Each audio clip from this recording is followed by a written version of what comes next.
వేదిక కావాలనే ఆలోచనతో ఆ వేదిక మేము తయారు చేసి ఇడిచిపెట్టాం. ప్లాట్ఫామ్ అయితే అయింది, సంతోషం. మనకు కూడా రేవంత్ అన్న కార్పొరేషన్ ఇచ్చిండు. మన ఎదుటి వాళ్ళు ఏం చెప్తున్నారంటే కార్పొరేషన్ ఇచ్చిండు కానీ డబ్బులు ఇవ్వలే కదా అని మాట్లాడుతున్నారు. ముందున్న చోటు మా అక్క చెల్లెళ్ళు అయితే రోజు ఇక్కడికి తీసుకొస్తాం. దానికి మాకు అనుసంధానంగా మీరు ఉంటారు కాబట్టి రాజకీయంగా కూడా మీ మద్దతు ఉండాలని చెప్పి నేను హృదయపూర్వకంగా కోరుకుంటున్నా. ఇంకా చెప్పాలంటే మేము ఇస్తామా, ఎవరికైనా ఇస్తామా, మీ దగ్గర ధైర్యం లేదా అంటే ఈ విధంగా పొదుపులు చేసే జ్ఞానం ఉంది, ఒకరిని ఆదుకునే జ్ఞానం ఉంది, కూడా కొట్లాడడానికి ఉన్నది. కాబట్టి మనం కూడా మిగతా ఆర్య వయసులు అందరికి చెప్పి మనకు సహాయం చేసిన పార్టీకి మనం అండగా నిలవాల్సిన టైం వచ్చింది. ఇవాళ మన మెదక్ జిల్లా మెదక్ పార్లమెంట్ నియోజకవర్గం ఒక ముదిరాజు బిడ్డకి ఇచ్చిర్రు. ఆర్య వయసులకు ఉంటుంది. అది ఎందుకంటే నేను కూడా నా ఊరికి నేను సర్పంచ్గా చేసిన. ఆ సర్పంచ్ చేయడానికి కారణం ఎవరో కాదు, నాకు నా ఆర్య వయసులే. నా దగ్గర ఉన్న 40 మంది ఆర్యవైశ్య కుటుంబాలు ప్రతి ఒక్క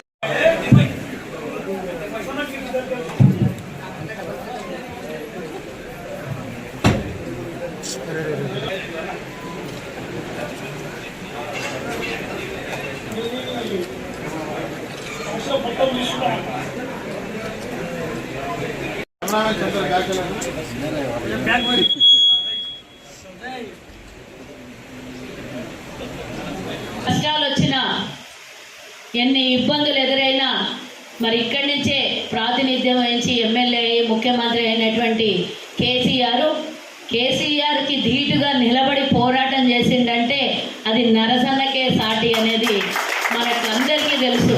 అంటే కేసీఆర్ లాగా గర్వంగా ఉండే వ్యక్తి కాదు, డౌన్ టు అర్త్, నిగర్వి, పిలిస్తే పలికేటటువంటి వ్యక్తి.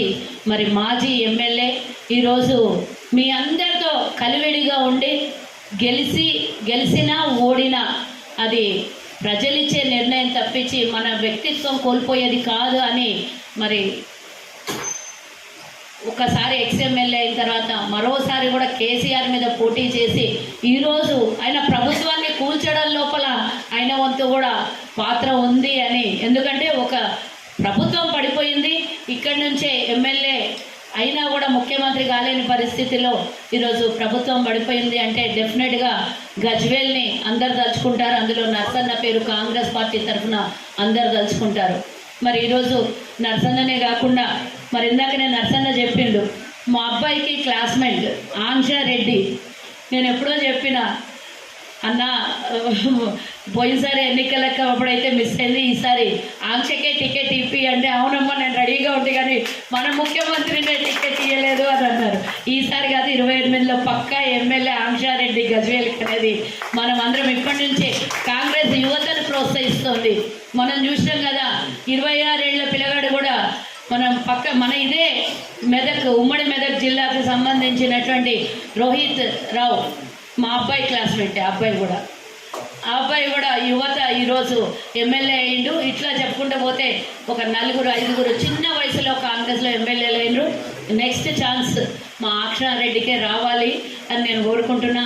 అలాగే ఇందాక పెద్దలు ఏళ్ళు రూల్ చేసి మరి మన కేసీఆర్ ఇవాళ ఎట్లుండు. అందుకోసం మీ అందరినీ కోరేది ఏంటంటే మీకు మేము కాంగ్రెస్ పార్టీ అండగా ఉంటుంది ఎప్పుడు కానీ ప్రతి ఒక్క విషయంలో. మీరు ఈ 10 రోజులు మా పార్టీ గురించి కష్టపడి మన నీలం మదన్న కూడా ఒక గ్రామ పంచాయతీ మెంబర్ సర్పంచ్ నుంచి ఇవాళ ఎంపీ స్థాయికి కాంటెస్ట్ చేసేదానికి పోయాడు. ఆయన అన్నీ తెలిసిన ఆయన చిన్న పిల్లగాడు. మనము ఆయనను గెలిపిస్తే తప్పక మనకు సేవ చేసే భాగ్యం ఆయనకు కూడా వస్తుంది. కాబట్టి మీరందరూ కూడా చేతి గుర్తు ఓటేసి గెలిపించాల్సిన బాధ్యత మీ మీద ఉంది. నాకెందుకు తీ, నేనెందుకు చెప్తా తీ అనే ఆలోచన ఇచ్చిపెట్టి నాకు ఎంతైతే అంతమందిని చెప్తా, అంతమందిని మారుస్తా అనే ధైర్యంతో మీరు ఉంటుంది. అందుకోసం మేము అందరికీ మళ్ళీ కూడా ఇవాళ వర్కింగ్ డే ఉన్నది అనుకోకుండా అందరు చెప్పలేకపోయినాము. ఇప్పుడే నేను 2-3 సైట్లకు చేస్తే కూడా నాకు తెలియదు అన్నారు. మనకు కూడా ఏంటంటే అనుకోకుండా సుజాతక్క ఇవాళనే టైం ఇచ్చారు, మన సీనన్న ఇవాళనే టైం ఇచ్చారు. కాబట్టి శుక్రవారం పెట్టుకున్నాం.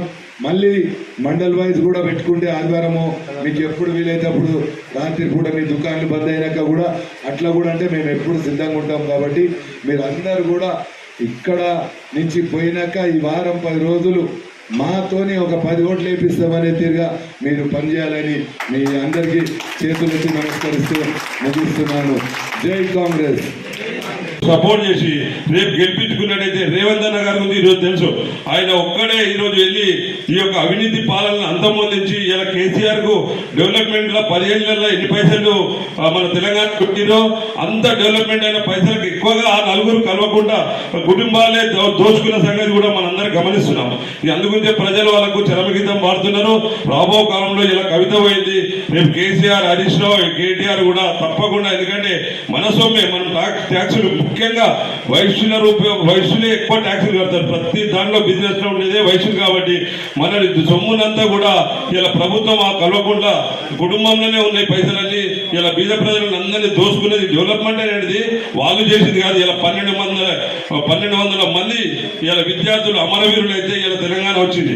ఆ తెలంగాణ వచ్చుడు హైదరాబాద్ మనకు దక్కుడు మన అదృష్టం. ఈ రోజు ఒక రాష్ట్రం ఎంత ఇన్కమ్ ఉంటుందో ఒక హైదరాబాద్ సిటీ తోటి అంత ఇన్కమ్ ఉంటుంది. దాంతో మనకు సర్ఫేస్ గా మనకు ₹1 వచ్చింది. దాంతో మనం ఎంత ఖర్చు పెట్టినా ఇలా ఒక పుట్టిన కాళేశ్వరం పెట్టి 1,00,000 కోట్లు పెట్టినా 50,000 కోట్లు వాళ్ళే తిన్నారు. ఇలా ఎట్లయితే దోసుకోవాలని డెవలప్మెంట్ ఇలా గజ్వేల్లో ఎన్నో బిల్డింగ్ కట్టిరు. ఇలా వుడ్ స్టోన్ లేరల్లా. ఆ రోజే చెప్పినా నేను కలెక్టర్ గారికి, చాలా మంది బీదోళ్ళు అన్ని డబ్బాల్లో రోడ్ వైండింగ్లలో ఇలా ఇళ్ళని ఊడగొట్టి ఒక్కరికి కూడా డబుల్ బెడ్రూమ్ ఇల్లు వయసులకు ఇవ్వలేదు. ఒక సంఘటన చెప్తే నేను గజ్వేల్లో